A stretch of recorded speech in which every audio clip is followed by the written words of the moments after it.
first case of coronavirus is confirmed in Boston. A college student, a man in his 20s, has tested positive for the virus. Health officials say he flew into Logan on Tuesday from Wuhan, China. Good evening, everyone. I'm Katie Brace. And I'm Ken McLeod. State health officials say the young man is a student at UMass Boston. He's in isolation now, and those he had contact with here are being watched closely. We have team coverage tonight. Jim Smith is at Logan Airport, where that student arrived earlier this week. But we're going to go ahead and begin with WBZ's Tiffany Chan. She's at UMass Boston.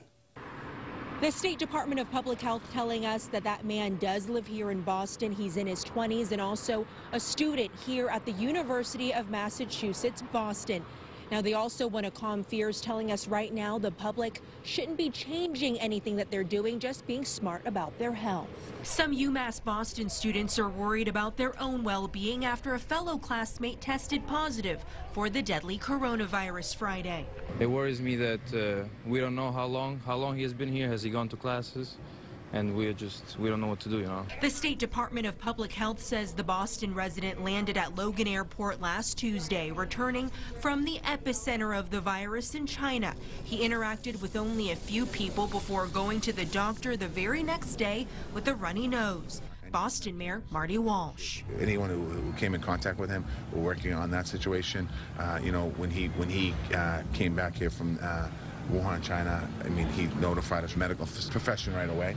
UMass Boston alerted students of the state's first coronavirus case, a man in his 20s.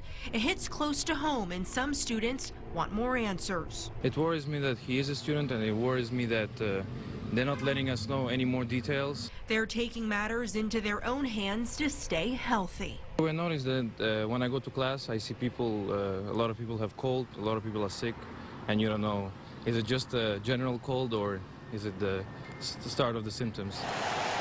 I was wearing a mask. I ordered some more 3M masks, and I'm getting some hand sanitizer and all. That patient is being kept in isolation as the state tracks his symptoms. From Boston, I'm Tiffany Chan for WBZ News.